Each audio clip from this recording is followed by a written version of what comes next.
Hello everyone. In this video, I want to talk about Michael Burns.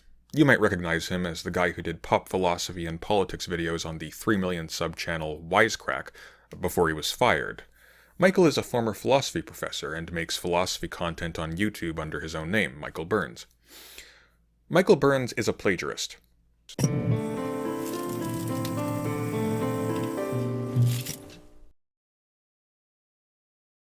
So again, Michael Burns is a plagiarist.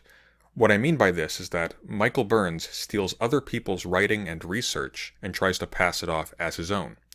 He then asks his viewers to financially support him on Patreon under the misapprehension that they are financing original work, which means that Michael is also defrauding his patrons. I brought this up in my last video as an aside, but I want to elaborate on it here because it's actually kind of important that we collectively are informed about why this matters and how to deal with it. Now, we discovered this largely by accident. Michael had written a video essay on conspiracy theories, and in the course of doing so, he misquoted and misrepresented some philosophers that friend of the channel Brooks Brown at the Quarantine Collective on YouTube was familiar with. This image isn't low resolution, by the way. That's just how he looks. Subscribe to Brooks' channel at the Quarantine Collective on YouTube for actually good, well-informed, and well-researched philosophical content.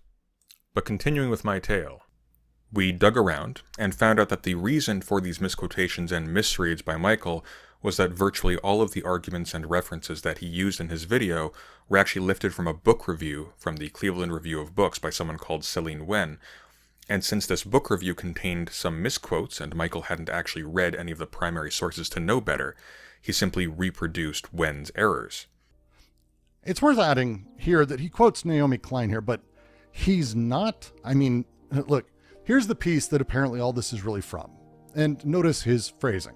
But when we shift our focus to the more useful C word, capitalism, we're able to see that financial crises, energy shortages, and wars are being manipulated by the powerful in ways that harm society. According to Klein, this does not make you a conspiracy theorist, it makes you a serious observer of politics and history. So here's the thing, Michael, professor, academic. Here's how citations work.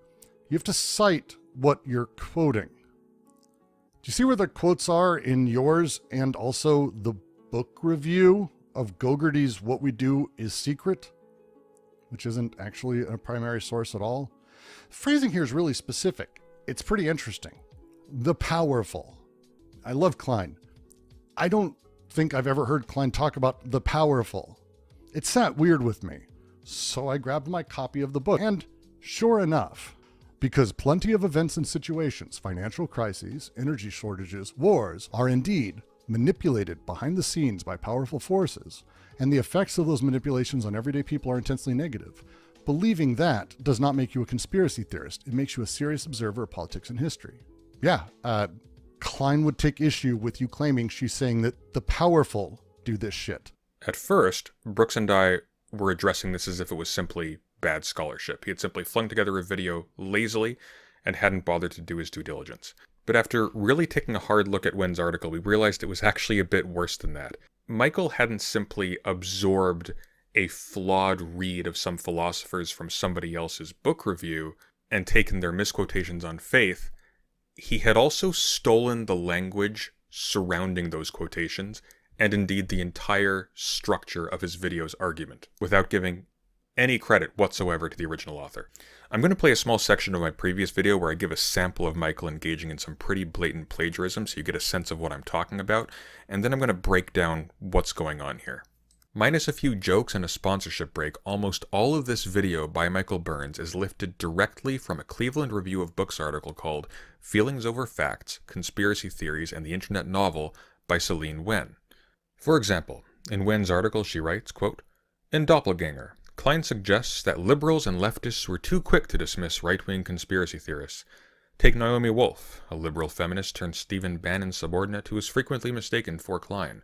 During the pandemic, Wolf was one of many COVID skeptics who raised the alarm about vaccine passports, claiming that vaccination records would be used for a social credit system that would lead to slavery forever. The theory, Klein notes, is inaccurate in its specifics and co-opts the language of structural racism in perverse ways. But it also reflects very real fears, which are substantiated by historical events and mirror leftist critiques of power. Before the CDC became every Democrat's favorite government agency, it was also the organization that helped oversee the Tuskegee study, which deceived hundreds of black men about their syphilis diagnoses and denied them necessary medical treatment for 4 decades. The right wing's paranoia about vaccine passports reflects anxieties about big tech and big government. Leftists familiar with surveillance capitalism and the CIA's history of domestic espionage share the same concerns. As Klein notes, conspiracy theorists get the facts wrong, but often get the feelings right. The feeling that every human misery is someone else's profit, the feeling of being exhausted by predation and extraction, the feeling that important truths are being hidden. The word for the system driving those feelings starts with C, but if no one ever taught you how capitalism works, then it's easy to see how you may confuse it with another C word: conspiracy. Unquote. Compare this with Michael's video, and just to make it as clear as possible, I'm going to actually highlight every part that Michael lifts from Wen's article as he does so. Now, in her recent book, Doppelganger, Naomi Klein gets into this and writes that conspiracy theorists get the facts wrong, but often get the feelings right, meaning that they're right to feel like the world doesn't make sense. You know, like nefarious forces are making life increasingly hard for normal people, but they get the facts wrong when they rely on overly complex and conspiratorial narratives to make sense of things. She explores this in the book by contesting her own work, which is famously critical of neoliberalism and capitalism, with her doppelganger, Naomi Wolf, whose own political skepticism led her to go full-on conspiracy theorist in recent years. You know, they're both Naomis using research and writing to try to make sense of the world, and while Klein locates the root problem in neoliberal capitalism, Wolf sees it in like 5G, COVID vaccines. As you can see, Michael has completely lifted Wen's arguments and references without giving any attribution, and crudely swapped their order in order to hide what he's done. And just to emphasize, literally everything about this video essay was lifted from this article, including the thesis that critical theory and conspiracy theories are similar in any way. They're not. The critical part of critical theory precludes that. This is something Wen says Latour argues, for example, but this is not something that Latour actually argues, and the only reason Michael is confused about this is because he hasn't read the primary source and is instead relying upon a quote that he lifted uncritically, without acknowledgement, from Celine Wen's article. I'm going to let Brooks Dumais work for me again, partially because he's the one who caught it, and partially because it's a lot of work and I don't want to. You hit a spot where you quote Bruno Latour to support your argument that conspiracy theory and critical theory have similar setups or are similar in any way. Here's the clip of that. Well, according to French philosopher and anthropologist Bruno Latour, conspiracy and critical theory actually have a lot in common. He writes that in both cases, you have to learn to become suspicious of everything people say because they live in the thralls of a complete illusion. Then, after disbelief is struck and an explanation is requested for what is really going on, in both cases, again, it is the same appeal to powerful agents hidden in the dark, acting always consistently, continuously, relentlessly. So as he sees it, both types of theorists encourage us to look beneath the surface to see what's really going on. And boy, you really made it sound like Latour is comparing critical theory to conspiracy theory. But he's not. He says, and I quote, "Let me be mean for a second. What is the real difference between conspiracists and a popularized, that is, teachable version of social critique inspired by a too quick reading of, let's say, a sociologist as eminent as Pierre Bourdieu?" Those are the two things he's comparing. Latour is not comparing critical theory to conspiracy theory. He's comparing conspiracy theory to what Michael does. Popularized, teachable, quick-read versions of social critique. That's the thing. You don't actually source Latour. See, what Michael's doing is Michael's quoting someone else, quoting Latour. And that quote is actually unsourced. And that, kids, is why you actually need to read the primary material. Now, Michael didn't just steal quotations and ideas from Wen's paper, he also stole her research. Here are 2 cases. At 1646 and at 1804 in his video, Michael quotes from Alenka Zupanchik's A Short Essay on Conspiracy Theories. Let's take a listen. According to philosopher Alenka Zupanchik, this critique doesn't hold, as it too quickly conflates what critical theory does with how conspiracy theory operates. Now, she writes that, however, while critical theory examines the means and ways in which, for instance, the manufacturing of consent takes place, a conspiracy theory immediately jumps to what is behind, to hidden depths, to another reality. It never really deals with critical analysis of facts and of reality in their inner structure. Zupančič goes on to write that the basic assumption of any critical theory worthy of its name is that precisely as false, these facts are extremely relevant for the analysis and have to be taken and examined seriously. So even if the conspiracist gets caught up on a particular what, we can still ask why and take that why pretty seriously. And imagine my shock while I was editing this, I realized that he ripped this from Wen's article as well. Go figure.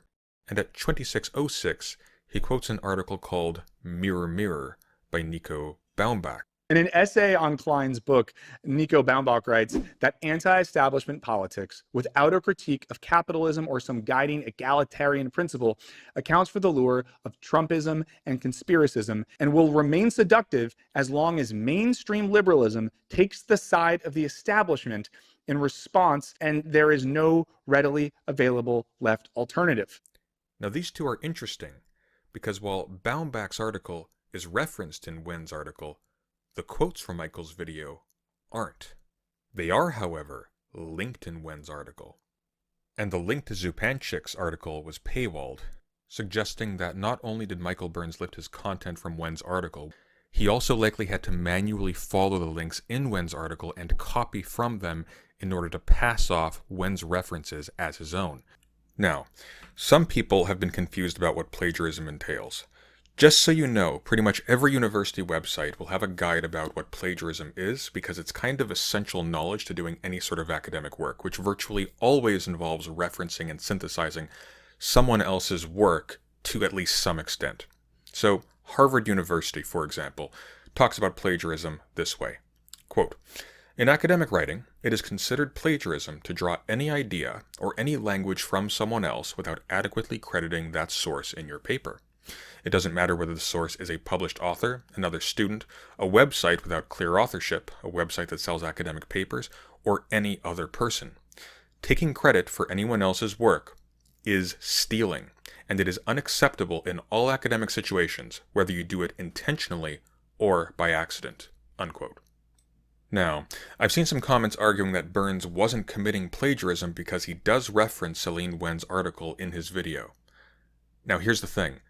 Providing a citation to a source doesn't necessarily mean that plagiarism isn't taking place if you're still taking elements from that source without properly crediting it.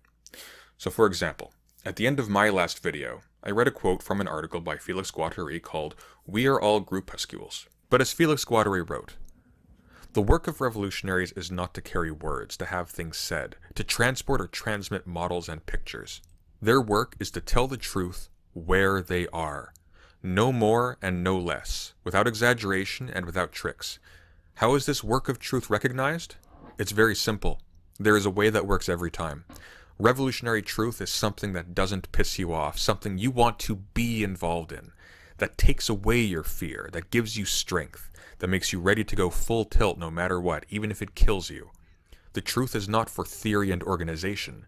Theory and organization only get involved after the truth appears." As you can see, I begin by saying explicitly that what follows is from the writing of Felix Guattari. I specifically credit the source and author for the quote. I indicate clearly with punctuation where I have abridged the quote. And all in all, I am very careful to not present what I am reading as my own writing. That's important. These are Felix Guattari's ideas, and this is Felix Guattari's prose, not mine. Now, if I hadn't mentioned Felix Guattari's name and given any indication that I was reading from his writing, I think most of you would be comfortable calling that plagiarism. I'm stealing credit for Felix Guattari's work. But what if I changed it up a little bit? What if I didn't quote Guattari directly, but instead altered the text so that it wasn't technically the same thing? For example, what if in my video I said instead, "It's not a revolutionary's job to spread ideas or models, but to tell the truth and nothing else. And you can tell it's the truth because, rather than making you angrier or more afraid, it makes you stronger and braver. Because that's what we need right now. Not a bunch of eggheads with theoretical models, but the truth. The intellectual stuff matters, but only once the truth is out." Now you can see I've pretty significantly altered the text. It barely resembles Guattari's writing. Am I off the hook now for having to credit Felix Guattari as the source? No. I have engaged in uncited paraphrase, a form of plagiarism. Let's go back to the Harvard Guide. Quote, when you use your own language to describe someone else's idea, that idea still belongs to the author of the original material. Therefore, it's not enough to paraphrase the source material responsibly. You also need to cite the source, even if you have changed the wording significantly. Unquote. As creators of any kind, we have a responsibility to honestly credit the intellectual labor of those we borrow from and give a clear guide to readers about where our ideas are coming from. These ideas come from Félix Guattari, not from President Sunday. They are the product of Félix Guattari's intellectual and artistic labor. I am not released from the responsibility to properly credit his thought just because I slightly altered its presentation, and I am not off the hook to credit his writing just because I mutilated it. Okay, well, what if I break it up a little bit and change the order of these ideas? What if I even space them out so it's not obvious they even come from the same place? That's still plagiarism. Specifically, it's mosaic plagiarism. Quote, if you copy bits and pieces from a source or several sources, changing a few words here and there without adequately paraphrasing or quoting directly, the result is mosaic plagiarism. Even if you don't intend to copy the source, you may end up with this type of plagiarism as a result of careless note-taking and confusion over where your source's ideas end and your own ideas begin. You may think that you've paraphrased sufficiently or quoted relevant passages, but if you haven't taken careful notes along the way, or if you've cut and pasted from your sources, you can lose track of the boundaries between your own ideas and those of your sources. It's not enough to have good intentions and to cite some of the material you use. You are responsible for making clear distinctions between your ideas and the ideas of the scholars who have informed your work. If you keep track of the ideas that come from your sources and have a clear understanding of how your own ideas differ from those ideas, and you follow the correct citation style, you will avoid mosaic plagiarism. Unquote. Okay, now let's try a more difficult case. Let's say I'm writing an essay, like a video essay script, and I'm using, as an example, Biffo Berardi's book Futurability as a source. And while I'm reading Futurability, I come across a really cool quote by Henri Bergson, and I decide I want to use it in my essay. Can I just copy the quote down and put the same citation that Biffo put in? No. If I take a quote from a secondary source, it is my job to credit both the primary source being referenced and the secondary source I have gotten it from. Sometimes this can be as simple as putting down referenced in Biffo Berardi's Futurability, but I have to indicate it. If I don't, I am engaging in plagiarism. Specifically, I am engaging in uncited quotation. Again, back to the Harvard Guide. Quote, when you put source material in quotation marks in your essay, you are telling your reader that you have drawn that material from somewhere else. But it's not enough to indicate that the material in quotation marks is not the product of your own thinking or experimentation. You must also credit the author of that material and provide a trail for your reader to follow back to the original document. This way, your reader will know who did the original work and will also be able to go back and consult that work if they are interested in learning more about the topic. Citations should always go directly after quotations. Unquote.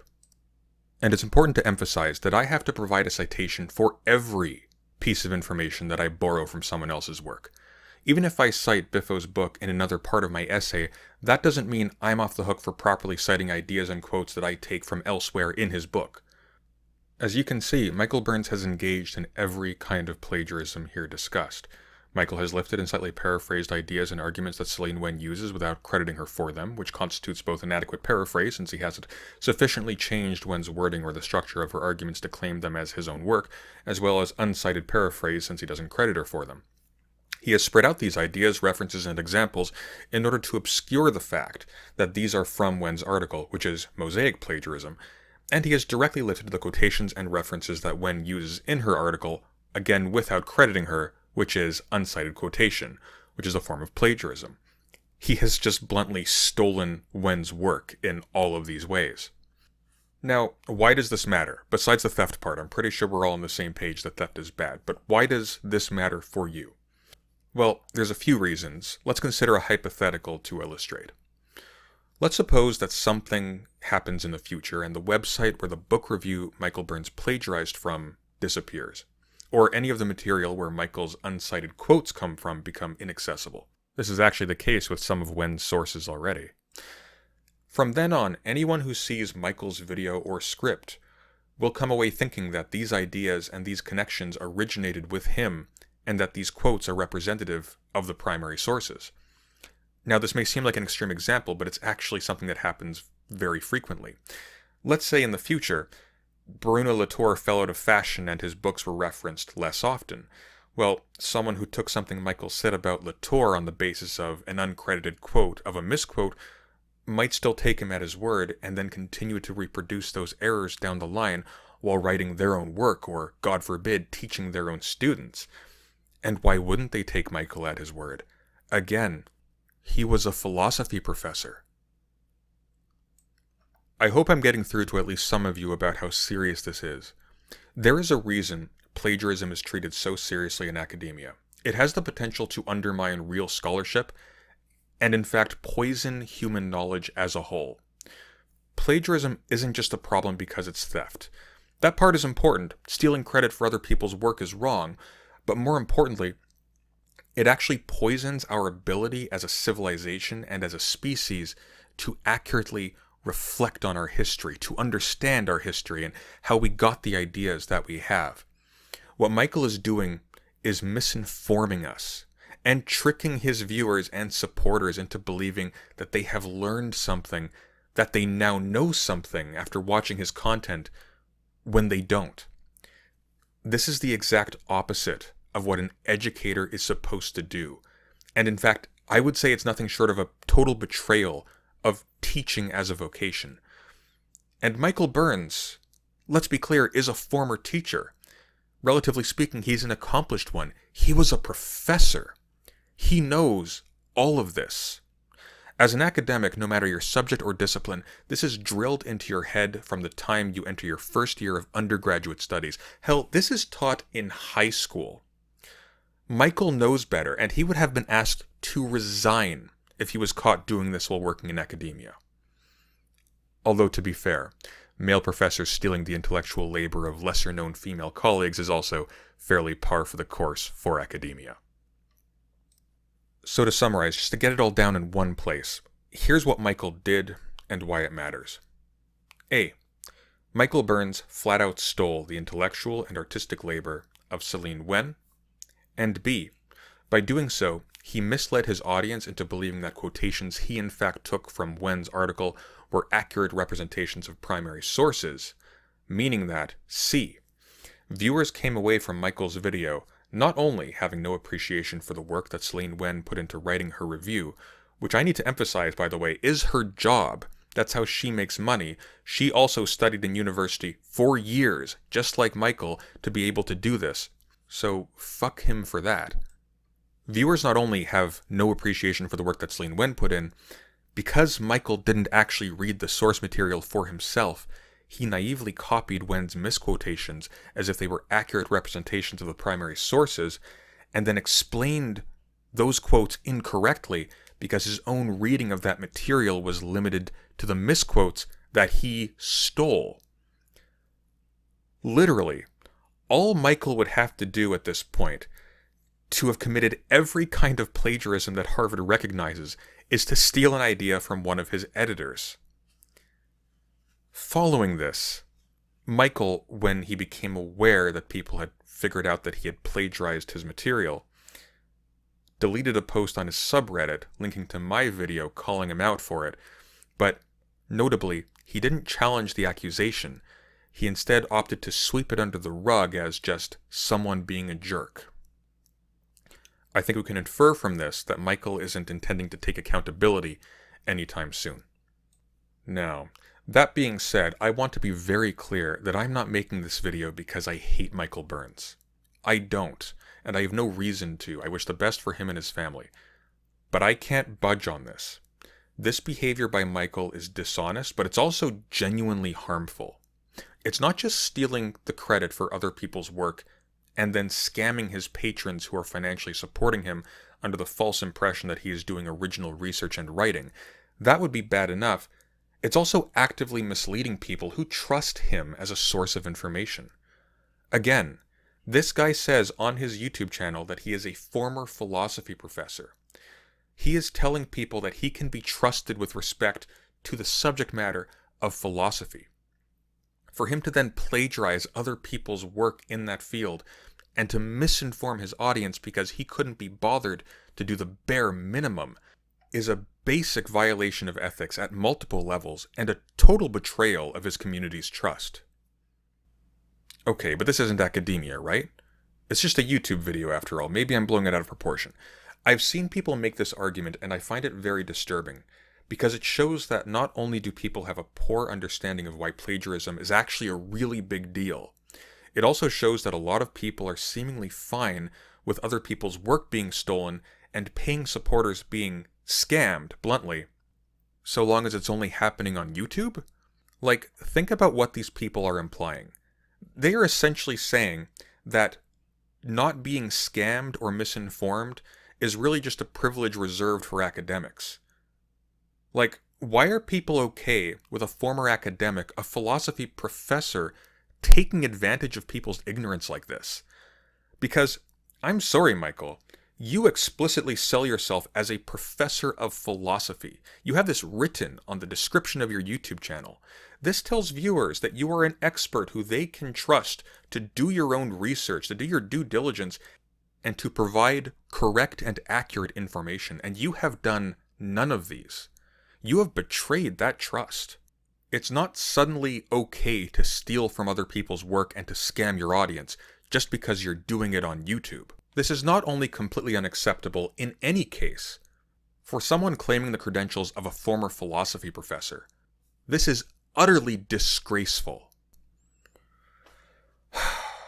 As a final note, I will be letting Celine Wen know that Michael has plagiarized her research and tried to pass off her writing as his own, and I want him to know that I will be watching like a hawk for any suspicious signs of plagiarism in his content going forward, as well as in the past.